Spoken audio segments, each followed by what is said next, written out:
how I've grown up brought up in a Christian family. So I've always believed in God, and I've never doubted the existence of God.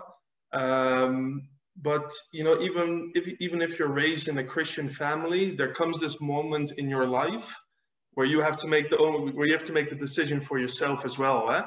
And it might not even be the decision of, do I believe in God or not? Because I always believed in God. But am I ready to surrender my whole life, knowing that what God has for me is basically the best thing there is? Whoa, that's powerful right there, though. Yeah. Believing in Jesus and surrendering fully to Jesus is different. It's very different.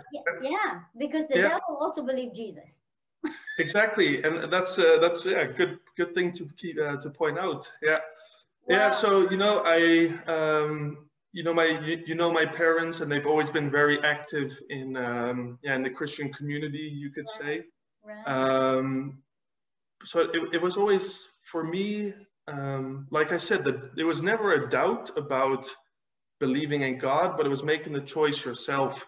And especially once you are, once you become the age of 13, 14, 15, you start experimenting, you start finding your own way in life, and you start making your own decisions. And for me, around that age, even though I believed, I wasn't very focused on really making a choice for the Lord. Right.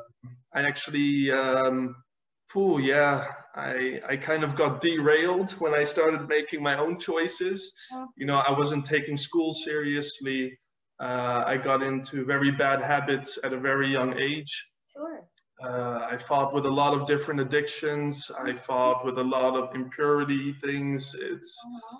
I can name everything up.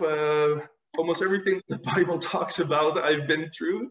Yeah. And it had to do with, I was very, I really wanted to have control over my own life. Wow.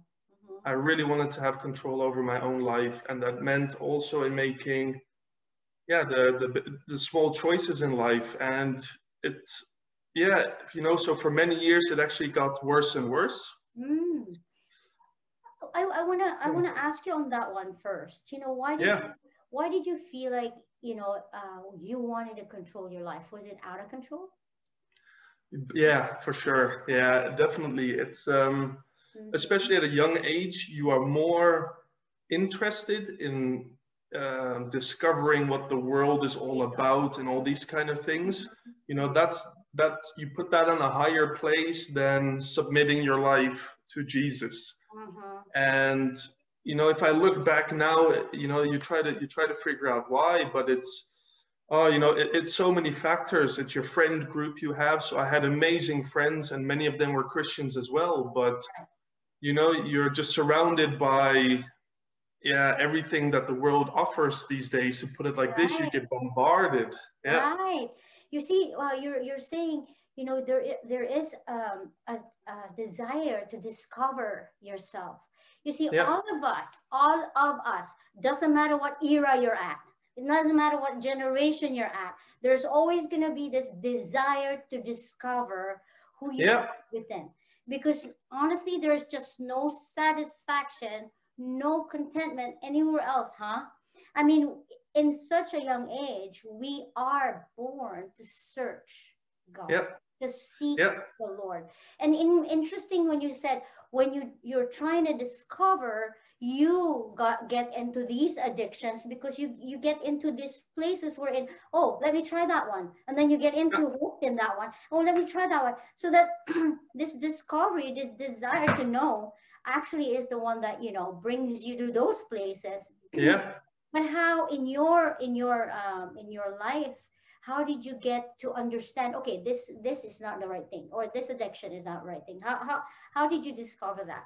Yeah, it's a really good one.